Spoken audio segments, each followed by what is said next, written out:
Arkanus shalah, rukun-rukun salat 17, ada 17. Al-awwalu yang pertama, al-awwalu yang pertama. Al-awwal itu yang pertama. An-niyatu, niyat.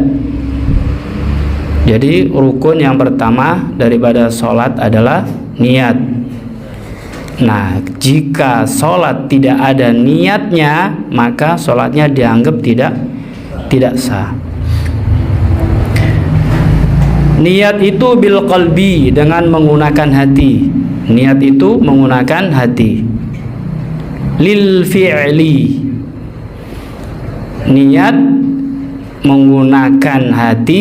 Lil fi'li, untuk melakukan perbuatan salat. Jadi hatinya yang berniat, hati yang melakukan. Melakukan apa? Melakukan keinginan atau sengaja melakukan perbuatan sholat. Itu perbuatan hati. Wa yu'ayyinu, dan menentukan. Dzatas sababi. Dzatas sababi itu sholat-sholat yang memiliki sebab. Dzatas sababi wal waqti, dan waktu. Jadi dalam menentukan sholat tadi itu, kalau sholatnya dzatus sabab, ditentukan dzatus sababnya. Kalau sholat itu wal waqti, karena waktu, maka ditentukan waktunya. Misalkan waktunya zuhur, ya ditentukan dalam niat itu sholat zuhur. Kalau sholatnya waktunya isya, ya niatnya sholat isya. Wayanwi, dan berniat al-fardiyata, kefarduan sholat. Fil fardi, di dalam sholat fardu. Dan berniat atas kefarduan sholat fardu. Usolli fardadh zuhri, atau usolli adz-zuhra fardon. Usolli zuhra fardon. Atau misalkan sholat maghrib, usolli al-maghrib fardon, atau usolli fardal maghrib. Itu yang penting ada tiga ini. Yang penting ada tiga ini ketika niat. Ketika niat. Wa yaqulu, dan mengatakan. Wa yaqulu itu mengatakan atau mengucapkan. Wa yaqulu, dan mengucapkan. Bihaitsu yusmi'a nafsahu. Bihaitsu yusmi'a nafsahu, mengatakannya itu sekiranya bisa didengarkan oleh dirinya sendiri. Kakulli ruknin, seperti kulli, semua, ruknin, rukun, seperti semua rukun qauliyin, rukun qauli.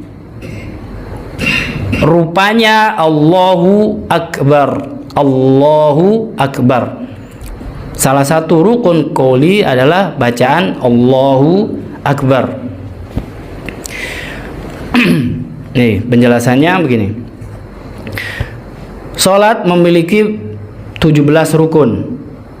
17 rukun. Salah satunya adalah, nomor satunya adalah niat. Kemudian saat niat tersebut berbarengan dengan membaca takbir Allahu Akbar. Membaca takbir Allahu Akbar. Itu yang pertama ya, yang perlu kita pahami bersama, bahwa di dalam sholat itu ada rukunnya. Ada rukun. Rukun adalah sesuatu yang harus dikerjakan, suatu bagian yang harus dikerjakan. Tanpa dikerjakan, maka sholatnya tidak sah.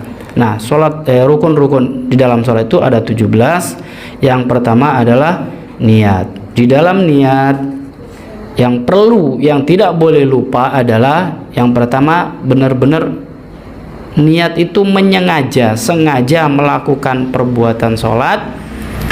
Kemudian menentukan sholatnya, juga menentukan kata-kata fardu, ya, kata-kata fardu. Jadi kalau dicontohkan, usolli fardal maghribi, Itu aja, yang lainnya nggak perlu juga nggak apa-apa. Ini yang wajib saja, yang wajib saja. Kalau disebut usolli fardhul maghribi salasa rakaat mustaqbilal qiblati adaan ma'muman lillahi ta'ala, itu lebih bagus lagi. Tapi yang wajib adalah 3 hal yang tidak boleh lupa di dalam niat, yaitu yang pertama, ada di dalam hati kita itu niat yang benar-benar kita sengaja bahwa kita sholat, bukan lalai ya, bukan lalai atau bukan tidak sadar.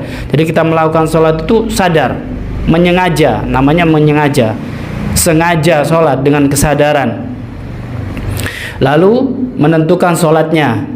Yang ketiga adalah melafalkan tentang fardu, dan itu semua dilakukan oleh hati, di dalam hati, cukup terlintas di dalam hati saja. Sholat itu apa? Sholat adalah perkataan, perbuatan yang diawali dengan takbiratul ihram dan diakhiri dengan salam, dengan ketentuan tertentu, dengan ketentuan khusus. Rukun yang kedua adalah membaca takbiratul ihram yang waktunya berbarengan. Kalau kita ibaratkan rumah, di dalam rumah itu ada beberapa kamar. Ada beberapa kamar. Jadi sholat kalau diibaratkan rumah itu memiliki 17 tiang, kemudian memiliki 4 kamar. 4 kamar. Kamar yang pertama berupa namanya rukun qalbiyah. Rukun qalbiyah. Kamar yang kedua namanya rukun qauliyah. Kamar yang ketiga namanya rukun fi'liyah. Kamar yang keempat namanya rukun ma'nawi atau rukunun ma'nawi. Jadi rumah, ibarat rumah, sholat itu memiliki 4 kamar. Kamar yang pertama dihuni 1 niat, ini dilakukan oleh hati. Kamar yang kedua berupa kamar qauliyah. Rukun qauliyah itu ada 5. Yang pertama takbiratul ihram, yang kedua surat baca al-fatihah, yang ketiga baca tasyahud al-akhir, yang keempat membaca sholawat ala Nabi SAW, yang kelima membaca salam yang pertama. Itu kamar yang kedua. Kamar yang ketiga berupa rukun fi'liyah. Berupa rukun fi'liyah. Anggotanya nanti kita jelaskan sampai detail. Ada berdiri, ada ruku, ada i'tidal dan seterusnya. Ya. Kamar yang keempat, yang terakhir itu namanya kamar ma'nawi. Semua itu dilakukan harus tertib. Ya, bisa dibayangin sedikit ya. Nah, di dalam membaca takbiratul ihram itu ada beberapa ketentuan. Ada beberapa ketentuan. Kalimatnya adalah harus memakai Allahu Akbar, tidak boleh diganti dengan yang lain. Tidak boleh diganti dengan yang lain. Kalimatnya harus Allahu Akbar. Allah Maha Besar. Sebetulnya Al-Akbar atau Akbar itu bukan hanya sekedar besar, tapi artinya lebih besar. Lebih besar. Akbar itu lebih besar. Misalkan ada barang kecil, lebih kecil, besar, lebih besar, gitu. Keras, lebih keras. Nah, dalam bahasa Arab itu ada kabir, besar, kabir, besar. Untuk bilang lebih besar itu akbar, berarti lebih besar. Allahu Akbar. Allah lebih besar dari segala hal, dari semuanya. Tapi di terjemahan Indonesia biasanya Allahu Akbar itu diartikan Allah Maha Besar. Dan di situ ada makna yang lebih ya, lebih, bahwa Allah itu lebih besar. Ada beberapa yang diperbolehkan dalam bacaan takbir, juga ada yang tidak diperbolehkan. Ini ada beberapa syaratnya. Syaratnya di sini ada sekitar 20 syarat. Yang pertama, ketika baca takbir itu, yang pertama an yusmi'a nafsahu hurufaha. Yang pertama, membaca takbir itu harus didengar oleh dirinya sendiri. Harus didengar oleh dirinya sendiri. Ya, sekali lagi kita pahami di dalam sholat itu ada rukun namanya qauliyah, perkataan. Jadi sholat itu ya berbentuk perkataan, ya berbentuk perbuatan. Kalau ada orang sholat kok diem, gak berkata, ya itu dia tidak memenuhi kamar yang kedua tadi itu, tidak memenuhi syaratnya, tidak memenuhi rukunnya. Bahwa sholat itu ada perkataan, juga ada perbuatan. Kalau sholat kok diem aja, waktunya takbir diem aja, ya itu tidak memenuhi syarat. Di sini salah satu rukun dalam membaca takbir harus diucapkan, Allahu Akbar, dan mengucapkannya itu minimal dirinya sendiri bisa mendengar, Allahu Akbar, dan mendengarnya itu dari hamzah yang pertama sampai huruf ro yang terakhir.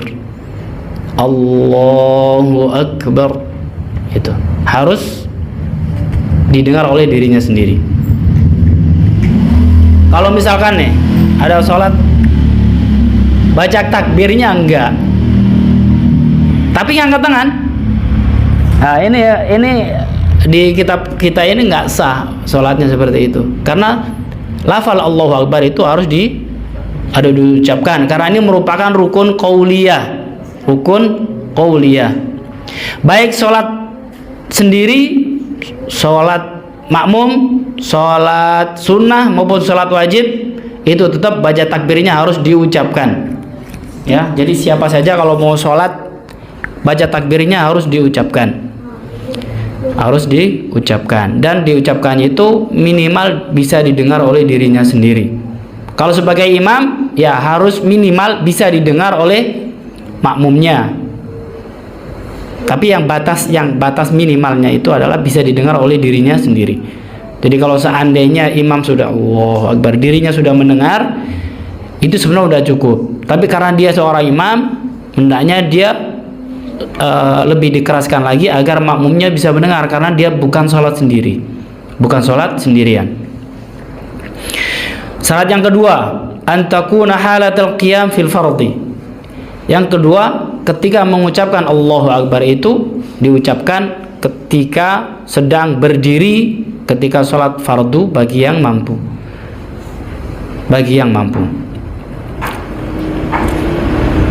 Yang ketiga, antakuna bil arabiyah.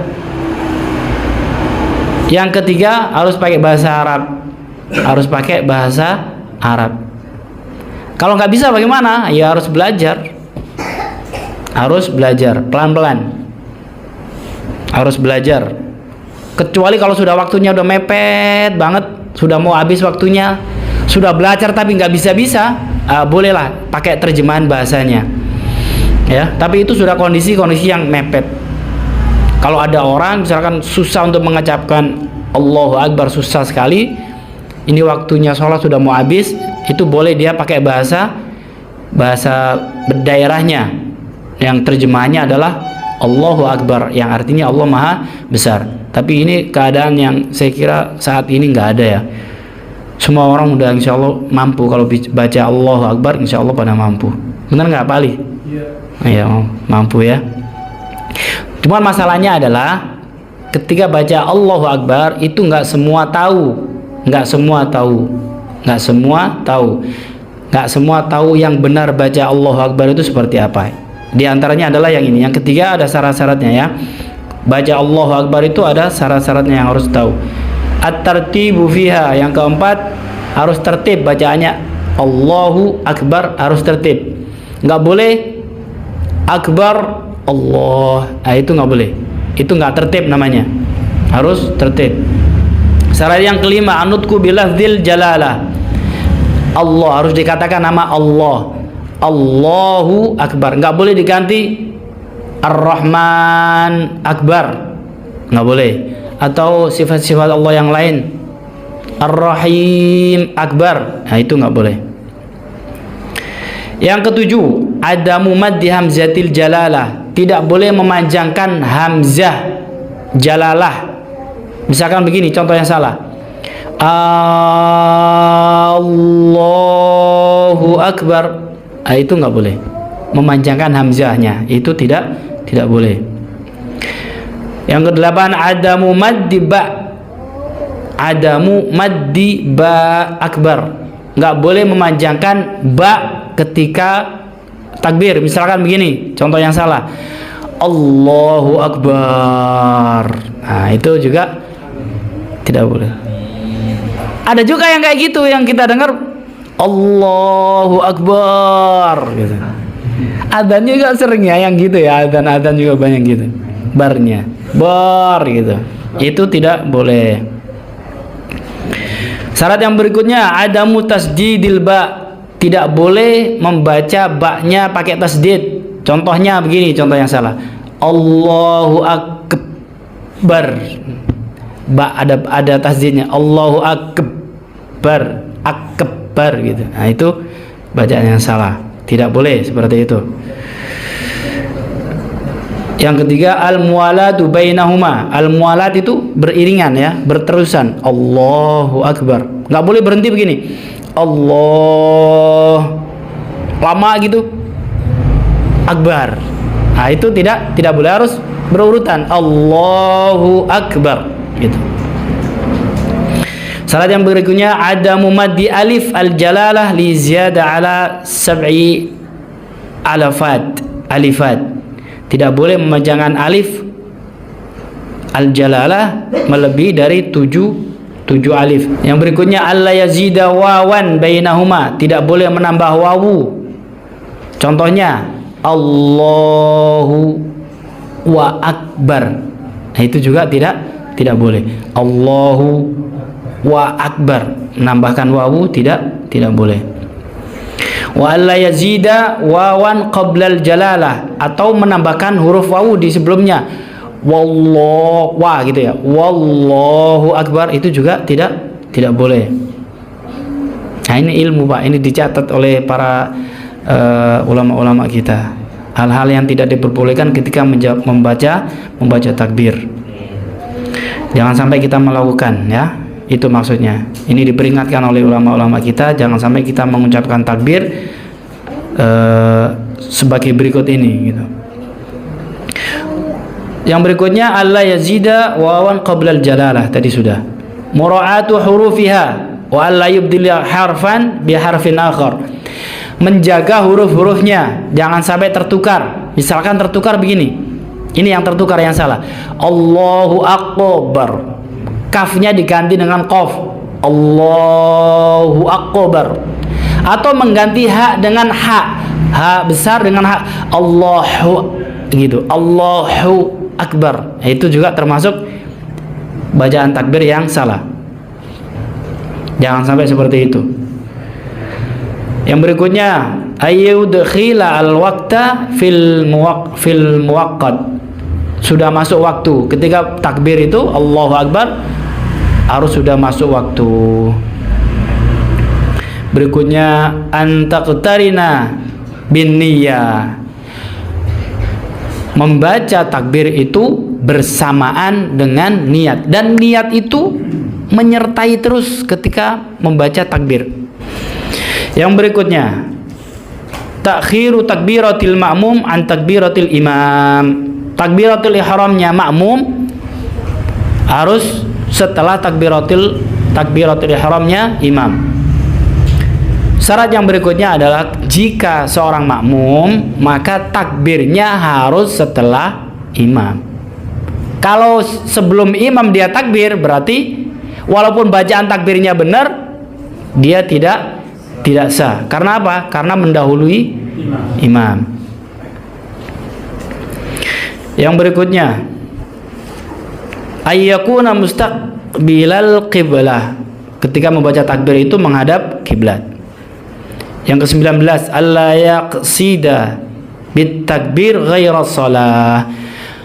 Harus niat bahwa di dalam takbirnya itu memang berniat untuk sholat.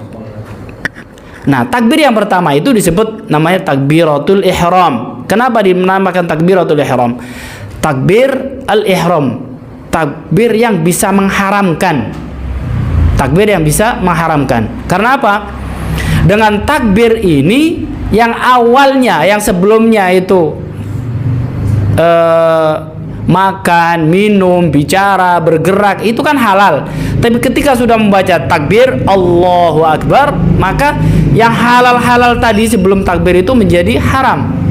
Nah, kenapa? Makanya takbir ini dinamakan takbiratul ihram, karena takbir itu bisa mengharamkan yang semula halal seperti makan, minum, berbicara dan sebagainya menjadi dilarang. Nah, itu namanya takbiratul ihram. Yang ke-20, ayyaqta'a hamzah akbaru fayantiqu bil hamzah. Fayantiqu bil hamzah. Memutus hamzah. Hamzah namanya hamzah qata. Akbar, a-nya jelas. Hamzah qata, bukan hamzah wasal. Hamzah qata itu Allahu akbar. Enggak boleh wasal. Allahu akbar gitu. Hamzahnya tidak terbaca, yaitu tidak boleh. Jadi bacaan takbiratul ihram itu bersamaan dengan niat, ya, bersamaan dengan niat. Dari sini ada yang belum jelas atau ada yang perlu ditanyakan? Ya, sama tanya. Ya, boleh. Pak Wagiman. Sebentar. Ini boleh pakai kok nggak nyala ini? Udah nyala belum ini, Pak Iwan?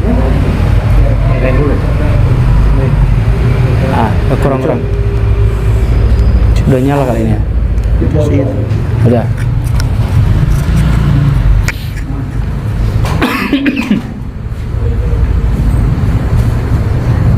Ya, silakan Pak Wagiman. Ya. Niat itu kalau diucapkan sah nggak sholatnya? Udah, itu aja. Ya. Baik. Pak Wagiman bertanya, niat sholat itu jika diucapkan sah nggak sholatnya gitu? Ya. Bisa nggak kira-kira berbarengan membaca takbir bersama membaca niat? Bisa nggak? Jadi ketika niat itu kan kita membaca takbir Allahu Akbar. Bisa nggak kita sambil niat pakai dilafalkan berbarengan? Nah, Nggak. selama ini masalahnya saya niat dulu baru Allahu Akbar gitu kan? Ya. Ya, niat yang diucapkan dulu. Melafalkan takbir dengan mulut dan berniat di dalam hati. Dilakukan oleh anggota tubuh yang berbeda. Dua hal yang berbeda, dua kamar ini. Jadi satu kamar hati, satu kamar lisan. Hati sama lisan berbarengan untuk membaca niat dan takbir bersamaan waktunya. Itu menurut Imam Asy-Syafi'i, bahwa niat itu harus bersamaan dengan takbiratul ihram.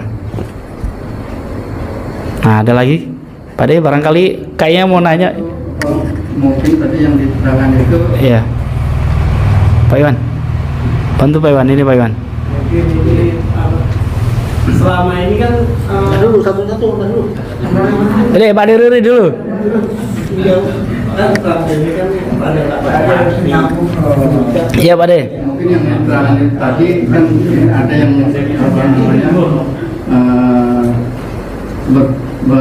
menjalankan atau berpendapat itu niat itu kan emang di hati, diucapkan juga Betul. apa gitu kan. Iya, Itu betul. Ada yang gitu tuh. Betul. Ada yang kata-kata lah 2007 datang juga udah nurusin sok jadi langsung Allah Akbar, nggak pakai usolli ini karena niatnya udah di hati. Iya, kan? betul. Itu mungkin yang diserangkan gitu. Iya, maksud saya gitu. Jadi niat itu ada di dalam hati. Niat itu ada di dalam hati. Ketika hati itu berniat, itu berbarengan dengan membaca takbiratul ihram, Allahu Akbar. Itu maksudnya. Jadi ketika hati berniat, mulutnya membaca takbir. Adapun melafalkan sebelum takbiratul ihram itu boleh, tapi itu bukan niat ya, bukan yang itu, itu bukan niat sholat, bukan. Misalkan kan kita biasa di depan tuh, habis kita sawu sufufakum fa inna tasfiyatas shaf min tamamis shalah, shafnya diluruskan, dirapatkan, terus biasanya kita baca tuh sholli fardhul maghribi 3 rakaatin gitu.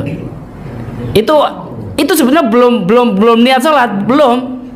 Itu hanya sekedar membantu nanti ketika baca takbir Allahu Akbar itu di dalam hati kita, biar nggak lupa gitu, biar hati kita tidak lupa, nggak mikirin yang lain-lain, bahwa sholat itu memang harus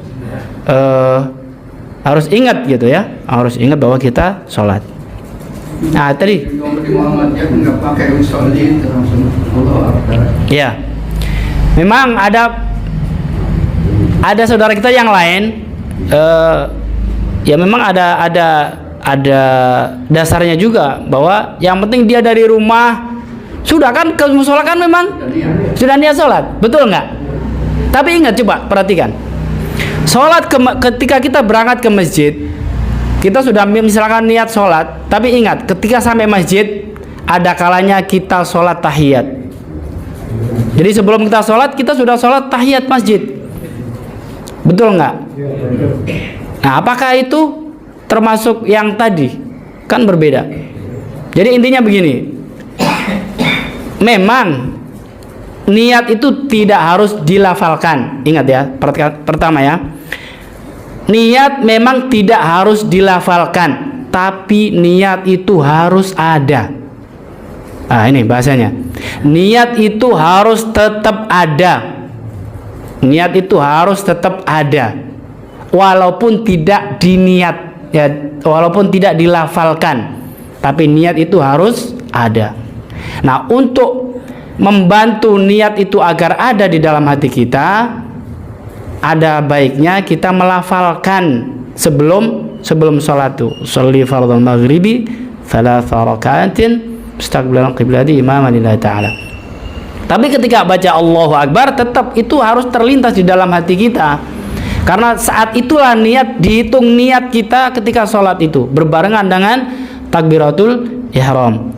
Memang agak sedikit susah, tapi insya Allah dengan latihan itu lama-kelamaan nggak susah gitu ya. Itulah pendapat Imam Syafi'i yang selama ini kita ikuti, dan beliau berpendapat seperti itu, bahwa niat itu harus berbarengan dengan takbiratul ihram. Jadi mulutnya membaca takbiratul ihram, hatinya berniat. Ya namanya hati nggak mungkin dilafalkan, ya cukup terlintas di dalam hati sudah cukup. Yang nama juga di dalam hati. Usul apa tanya ini? Oh tanya. Ya begitu, Pak Ali. Apa sama pertanyaan tadi? Itu. Ya Pak Iwan. Ingin tahu gimana ya hukumnya kalau berjamaah terus tiba-tiba udah qomat nih. Setelah qomat kan mestinya harus niat Allahu Akbar, tapi masih dia bicara agak lamaan, terus sesuatu terhadap ini gimana?